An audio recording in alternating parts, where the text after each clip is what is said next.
ఈ రాష్ట్రంలో ఉన్నారంటే అది బండి సంజయ్ నువ్వే అని చెప్పి ఈ సందర్భంగా నేను తెలియజేస్తా ఉన్నా. మీరు మాట్లాడే భాషలో కానీ మీ షాడిజం కానీ మీరు మాట్లాడే పద్ధతి చూస్తే ఉంటే ఇవాళ నిన్న నువ్వు రిఫరెండం కాదమంటే నీ ఓటమి ఖాయమైపోయింది. మా మెజార్టీ ఇంకా 50,000 నుంచి 1,00,000కు పెరగబోతుందని చెప్పి ఈ సందర్భంగా తెలియజేస్తూ ఉన్నా. ఎందుకు బ్యాడ్ బ్రదర్స్ అవుతారయ్యా? మీకు బీజేపీకి ఉన్నది ఫెవికాల్ బంధం.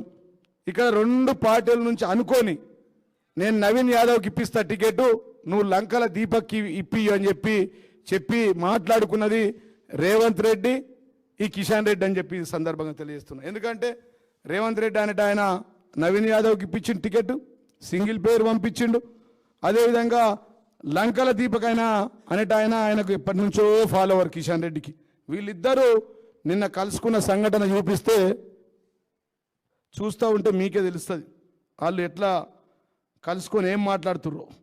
అసలు రేవంత్ రెడ్డి కిషన్ రెడ్డి ఆ ఒక్క వీడియో చూపిస్తా ప్లీజ్, దయచేసి చూడాలి.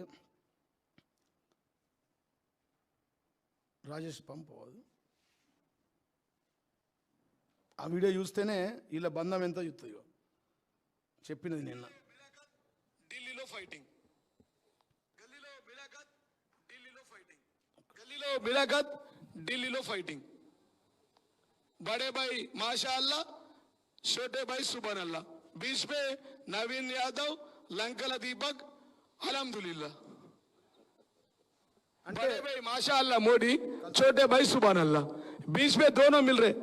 वो बताओ थोड़ा, दोनों ये मिलाकर देखो सब.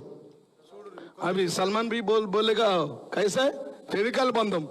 कांग्रेस बीजेपी ఎంత ప్రేమతో నేను వచ్చినా నేను కొద్దిగా 5-10,000 ఓట్లు తీసుకుంటే బీఆర్ఎస్ వాళ్ళు కింద మీద అవుతారని చెప్పి ఆయన చెవులో చెప్తుండు.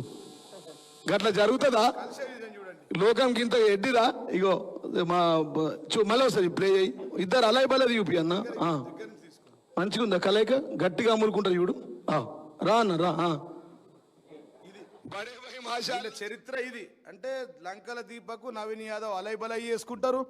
కిషన్ రెడ్డి ఏమో రేవంత్ రెడ్డి చెప్పిన ఆయనకు టికెట్లు ఇప్పించుకుంటాడు మంచిగా ఉండాలని చెప్పి. ఇవాళ ఆయన స్టోరీ చెప్తా ఉన్నా. మొన్న ఎప్పుడో బండారు దత్తాత్రేయ ఇంటి ప్రోగ్రామ్ బుక్ రిలీజ్ రోజు ఆయన చెప్పిండు. ఏం చెప్పిండు?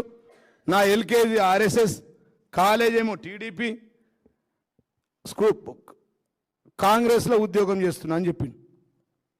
ఆయన చెప్పింది స్వయంగా ఈ రాష్ట్ర ముఖ్యమంత్రి గారి భాషలో ఆయన చెప్పిండు. దానికి అసలు కిషన్ రెడ్డికి కేటీఆర్కి ఏం సంబంధం అండి? ప్రతిపక్షంలో మేమున్నాం, అధికారంలో కేంద్రంలో రాష్ట్రంలో మీరున్నారు. కాబట్టి ఈ మాటలు చిల్లర మాటలు బంద్ చేసుకో.